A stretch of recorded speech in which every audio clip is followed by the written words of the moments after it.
Assalamualaikum warahmatullahi wabarakatuh. Kali ini saya akan membahas yang berkaitan dengan sistem informasi, yang mana saya akan beberapa membahas yang pertama yaitu pengertian sistem informasi. Nah, sebelumnya perkenalkan, nama saya Lukman Hakim, dan dalam video ini kita akan membahas pengertian sistem informasi. Topik yang akan saya bahas meliputi definisi atau pengertian sistem informasi, lanjutkan dengan karakteristik sistem informasi yang baik itu seperti apa, dan berikutnya apa alasannya mengapa kita perlu mempelajari sistem informasi. Nah, adapun pengertian sistem informasi, apa sih sistem informasi itu? Nah, sistem informasi itu ini dapat kita uraikan atau dapat kita definisikan dengan dua kalimat atau dua kata, yaitu sistem dan informasi. Nah, adapun sistem ini sekumpulan atau komponen yang tentu saja dapat berbeda dalam sebuah pekerjaan atau berbeda dalam suatu pekerjaan yang sama mengajarkan sesuatu yang mencapai tujuannya gitu kan. Nah, sedangkan informasi adalah data yang sudah diolah sehingga menjadi informasi yang bermanfaat gitu ya. Nah, untuk membuat keputusan sehingga data ini bisa dijadikan satu data yang bisa dipercaya sehingga atau sebuah manajer bisa mengambil keputusan ya. Misalnya kita belanja di supermarket atau di toko, lalu kita membeli sebuah barang, 5 barang. Nah, masing-masing dengan harga 2.000 ya. Nah, ini baru data ya. Kemudian kalau diolah data ini, barang ini dalam sebuah barang ini dikalikan harga barang ya, 2.000 dikali 10.000 per barang, maka di situ akan ada informasi total semua barang yaitu 10.000. Nah, jikalau konsumen ini atau kita membayar kepada kasir dengan uang 20.000, maka di situ ada pengolahan data dan mengambil keputusan karena ada kembalian 10.000. Nah, gitu ya. Nah, sehingga sistem informasi ini atau sistem informasi itu adalah sekumpulan komponen yang saling bekerja sama untuk mencatat dan mengolah data menjadi informasi. Nah, informasi ini bisa dipakai untuk mengambil sebuah keputusan. Nah, sehingga kalau kita nanti melihat sebuah sistem informasi, pastikan ada komponen-komponen yang seperti ini. Nah, lanjut. Nah, sistem informasi yang baik, yang mana sistem informasi yang baik itu sistem informasi yang banyak tetapi sistem informasi yang belum tentu baik ya. Informasi itu banyak tetapi belum tentu baik. Nah, ini ada beberapa karakteristik dalam sistem informasi yang baik adalah yang pertama pasti yang bisa menghasilkan informasi yang baik. Nanti juga ada karakteristiknya ya. Nah, yang sendiri contohnya seperti tepat waktu, mudah dimengerti, bermanfaat, mengandung prediksi masa depan, dan bisa dipercaya. Nah, bisa dilacak dan seterusnya gitu. Lalu yang kedua itu adalah mudah digunakan sehingga tidak perlu menghafalkan berbagai postur yang sulit atau harus selalu dibuka gitu ya petunjuk digunakan informasi itu. Nah, adapun yang ketiga yaitu adalah sistem yang bisa bertahan lama, jadi sangat sering gitu ya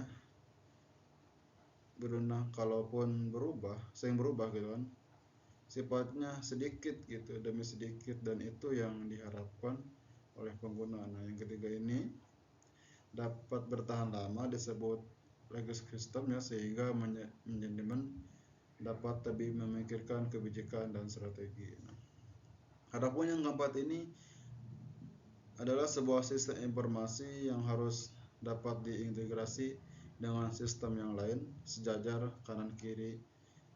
Kalau dalam fungsi perusahaan adalah fungsi produksi. Nah, fungsi keuangan, fungsi penjualan, nah itu harus bisa saling sambung sih, atau saling berhubungan ya.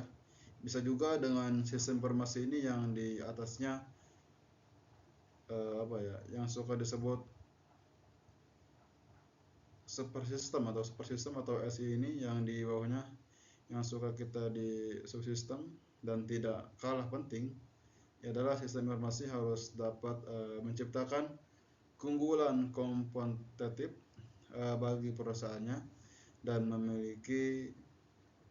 memilikinya, sehingga sistem informasi ini tidak hanya dipakai untuk mencatat data sehingga menghasilkan informasi saja ya, tetapi sebisa mungkin mendapatkan keunggulan kompetitif atau keunggulan yang tidak dimiliki oleh perusahaan lain. Nah, ini adalah manfaat sebuah sistem, sehingga menjadi sistem informasi yang dimiliki perusahaan menjadi sistem informasi yang baik dan layak digunakan.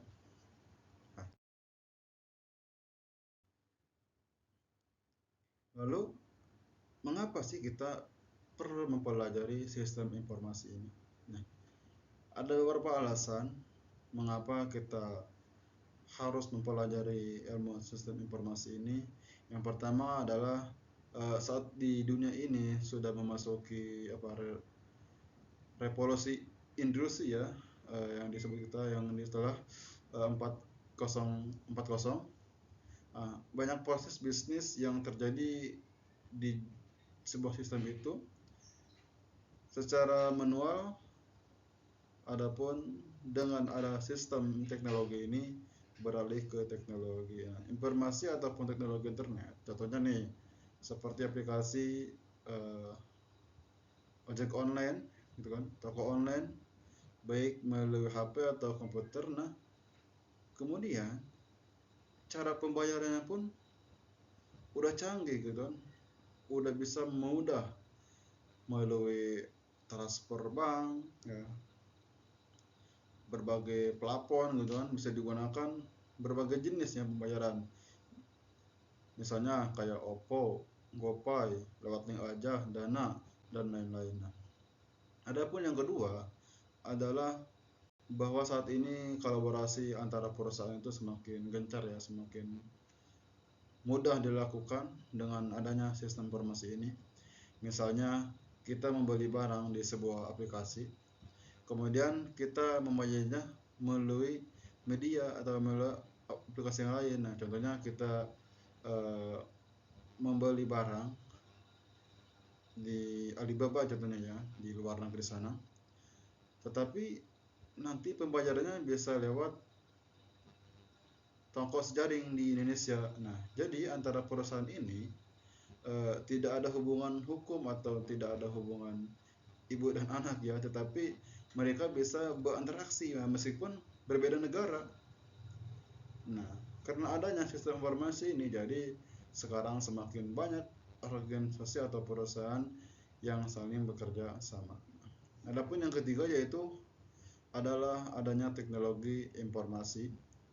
Nanti data akan semakin banyak, semakin mudah tersedia, maka kita sendiri harus bisa membaca data yang banyak itu. Misalnya di aplikasi itu atau di Google, di map ya, kita bisa melihat sebuah restoran atau sebuah toko atau sebuah kunjungan gitu ya.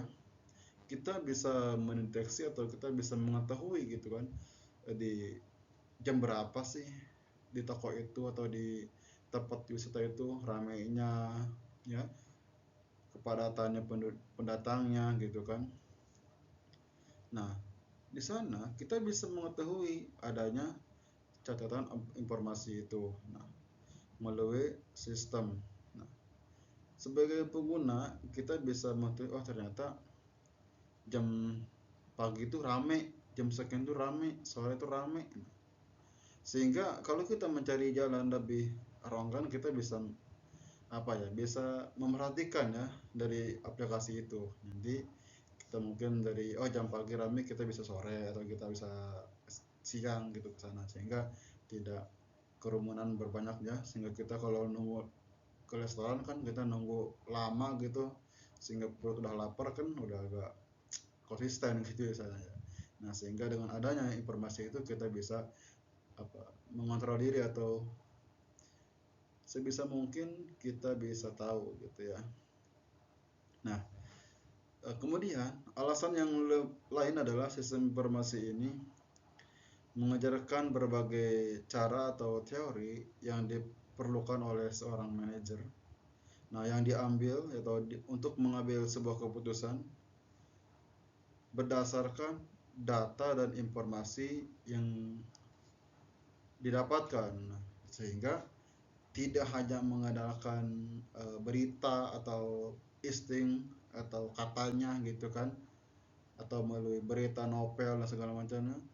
Karena adanya data dan informasi ini, kita bisa mengolah data itu sendiri dan tentu masih apa ya, masih efisien gitu, sehingga kita bisa tahu diolah sendiri terus mengambil keputusan yang baik. Dan masih banyak alasan-alasan mengapa kita harus belajar mempelajari atau sistem informasi ini. Baik, hanya itu yang saya sampaikan ya, kurang lebihnya mohon maaf. Wassalamualaikum warahmatullahi wabarakatuh.